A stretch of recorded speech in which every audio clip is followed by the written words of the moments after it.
rugby. Everyone get down the back there. Brother, I see you got the mic, so we'll let you start, mate.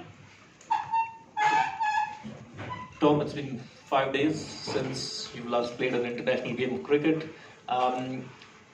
Any thoughts on what's an ideal gap that you should have between ODIs and especially in a World Cup like this? I guess there's no perfect scenario. I think if you look at our games throughout this tournament, we've had some shorter breaks, we've had some slightly bigger gaps. But I guess when you come to the middle of the tournament or towards the back end of the tournament, I think it's making sure guys are fresh and ready to go, and sometimes those longer breaks can come at a perfect time. So I guess that's something that's out of our control. Ideally a few more than a couple of days, but yeah, look, we're ready to go. We've obviously had a few days here, staying here, which has been great, and yeah, boys are looking forward to getting going tomorrow.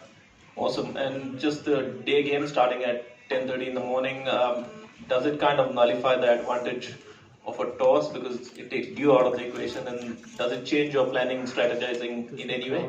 I guess a little bit. I think if we look at the other night, it probably didn't dew up as much as we potentially thought, and we've probably seen that in a couple of our games where we're expecting dew to come in and it didn't actually hit as much as what we would have thought. So for us, it's about trying to plan it as best we can and prepare as best we can, and prepare for all scenarios. If in the morning if it does a little bit, or in the evening if it does start to spin a little bit more. So for us, it's just being prepared for every situation. Last one from me. We saw that the team visited His Holiness, the Dalai Lama, at his residence. Can you talk to us a bit about that visit and whether there were any field placings discussed with him? No, certainly no field placements. But yeah, it was obviously a cool experience for the group to head up there and obviously meet the Dalai Lama, and I guess in this situation where we had a few days off and the opportunity of being so close, it obviously came up, and it was obviously a really special time heading up there and having a look around the monastery and whatnot. So yeah, I think everyone that went will obviously look back, and I'm sure years to come, and think it was obviously an amazing experience. Just across the aisle there. Tom, so much of history associated with Australia and New Zealand games, especially at World Cups, so many classic games. Your thoughts ahead of this game, special occasion to meet Australia every time at a World Cup? Yeah, I think any time we play Australia, it's obviously the Trans-Tasman rivalry, which is really special, and I think that's not just cricket; it's obviously for all sports. So, and even in the World Cup and over here in India, obviously a long way from home. It's another special occasion. So I'm sure both teams will be really excited to get into things. And we played them last year, but we haven't played them for a while. Since then. So. Again, making sure we plan and prepare as best we can, and if we do that, then hopefully we'll give ourselves a good chance at back end of the game. Just behind Sig, right? Yeah. Hi Tom. So a couple of the fans who visited the previous game from Wellington, so we spoke to them, and they were kind of like, even though Australia haven't started off well, they can see them coming behind their back, and now both the teams find themselves just a position away from each other. How do you see this team sort of coming back into the tournament? Australia, of course, they're coming on the back of a big win in Delhi. Yeah, they're obviously playing some fantastic cricket at the moment. As you said, they didn't probably start as well as they would have liked, but I think the form they've shown in probably the last 3 games is, that's obviously the Australia that we know. They obviously fight, till the end pretty much every time, and I guess every time we play each other, it's always a challenge, and I guess they're a quality side. They're one of the best sides in the world for a reason, and you certainly can't take them lightly. So. And we've shown throughout this tournament that we've seen plenty of teams that, on their given day can beat anyone. So, and Australia are no different. So, we're expecting them to be at their best, and hopefully we can play well as well, and hopefully be a great game. Just across the aisle in behind. So, continuing to this, that Australia already gained momentum of victory last time. So, you have already experienced this ground. And it is very new for Australia. Do you have any change in strategy?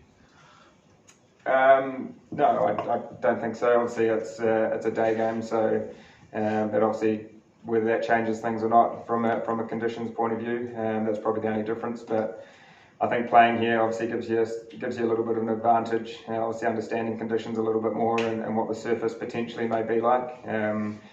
it's obviously hard to know what that will be until you get into the game. So for us, as I've said, being prepared and trying to adapt as best you can is sort of what we've been about this tournament, and I feel like we've done that reasonably well, pretty quickly, as being able to adapt to each surface. So again, tomorrow is another opportunity for us to try stand up and do that as quick as we can, and if we can do that well, quickly enough, then hopefully that will put us on the front foot. Behind you there. Just wanted to ask you about Mitch Santner. For those who don't watch New Zealand that much, that kind of might have been surprised by how well he's gone at this World Cup. I mean, have you guys been surprised by how effective he is, and kind of given Australia struggled a bit against left arm spin at different points? How important is he tomorrow? Yeah, we certainly haven't been surprised at all. We've seen the work that he's put in day out, and I think the performances that he's had in the one-day game, but also in the T20 game, he's had many experiences over here in the IPL for a few years now, so we understand, I guess, what he brings, and obviously conditions back home obviously don't suit spin as much, and I guess seeing him come here and apply his skill and do what he's pretty much done for us for a long period of time, and I guess it's nice for him to get a few rewards for, I guess, the hard work that he's put in. So he's obviously been a valued member of the side for a long time, and I guess he's able to bowl in every situation, whether that be at the top, in the first 10, through the middle, and obviously at the back end. So he's very adaptable for us, which is great, and I guess someone that can spin the ball on pretty much any surface is really, I guess, vital, and when it is turning, he can obviously get plenty of turn, which is great. So again, another great opportunity for him tomorrow, and hopefully he can stand up again. And then across the bar. Hey Tom, other than Kane, is everyone available for selection tomorrow, and are you expecting to make any changes? Obviously Kane's still a work in progress with his thumb, but we'll obviously have a quick look at the surface today at training at some point, and then obviously make a decision on what the 11 looks like. Across the aisle. Hey Tom, just in a long tournament like this, when you're playing every team once, do you kind of keep one eye on what, say, in Australia or the bigger teams are doing, or do you just get to it when maybe you would have just started your analysis and all of that just 3 days in?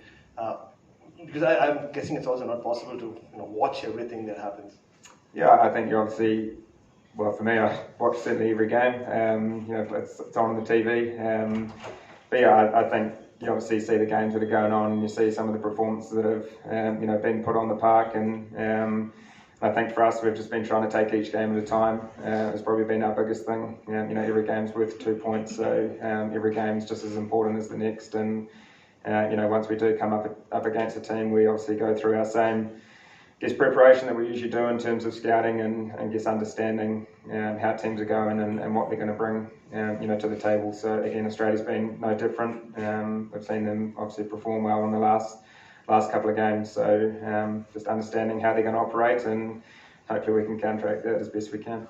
And just about your non-batting position, Tom, you batted at 4-5 for quite a few years in one-day cricket, but has it changed in the last 18 months, with the field changes, and you see different kinds of batters being used, like disruptors, even Australia brought in Josh Inglis for Alex Carey, so has that changed your role much at all, or even how you go about it? I don't think so, not from a middle order point of view. I think batting in the middle order, for me it's about trying to be adaptable as much as you can. You could be in at 30 for 3, or you could be in at 200 for 3, so you kind of got to adapt the way that you play, as best you can, and I guess that's something about the middle order, you just don't know what situation you're going to be in, so I guess trying to plan for all situations and just trying to read the way you need to play in that situation, whether you're batting with someone that's, I guess, a set batter, or whether there's 2 new guys. So it's just trying to gauge that as best you can and understand your blueprint as a team, how you guys want to operate. So we've obviously seen throughout this tournament, guys in the middle order have been obviously getting on with it, but I think that's sort of the situation that they've been in allowed them to do that. So I guess just, as I said, just trying to be adaptable as best you can is probably the most important thing for me. Last one. New Zealand are always playing with novel way, and they have, I think, more patience. While they have pressure, they are playing very well. But this Australia is also a strong team, and they are playing with the aggression. What is your strategy about next match? Yeah, obviously every team, poses different threats, throughout a one-day game. Obviously some teams come slightly harder, some teams play it slightly differently. So for us, it's just about reading what's in front of us and trying to play that accordingly. On the other hand, we have the way that we want to operate as best we can towards our plan of over a game, whether that be with a bat or ball. So trying to be clear on how we want to operate has been the biggest thing for us this tournament, and if we're able to do that, then hopefully that will give ourselves a good chance, I guess, at the back end of the game. And if we look back to our last game, we did a lot of things right. Obviously we didn't quite come out on the right side, but we took a lot of positives from that game. So if we're able to perform in the same way, then I'm sure we'll give ourselves a good chance being in those situations. One last one, just see with Rahul. Tom, since you said that you watch every game, I'm going to ask you one last question. I would say every ball, but are you surprised at the way this tournament's gone? I mean, you and India are the only two teams who maintain kind of the same level at which you're playing. The other teams have had good days, have had bad days. Does that surprise you at all, at the difference in the win and loss margins kind of situation in this tournament? I guess it just shows that anyone can beat anyone on their day. You got to turn up on that specific day and put out a good performance. We've obviously seen a few upsets throughout this tournament, and I guess that just shows you can't take anything for granted. I just said earlier that every game's worth 2 points, so every game's just as important as the next. So I think just making sure you're able to prepare and plan as best you can, for every game is vitally important. So whether that be at the start of the tournament, in the middle, at the back end, for us it doesn't change. We're taking every game, just like every game. So I guess it's going to be an interesting couple of weeks to see how things pan out. Thank you. Right, thanks guys. Thanks, Sean. Thank you. हमसे जुड़े रहने के लिए हमारे YouTube channel को subscribe करें और नई वीडियो की नोटिफिकेशन के लिए बेल आइकॉन को दबाएं। अगर आप ये वीडियो Facebook पर देख रहे हैं तो लाइक जरूर करें और ज्यादा से ज्यादा शेयर करें। इसी तरह के और भी अपडेट्स के लिए फॉलो करें हमारा Instagram पेज himachal.kesari।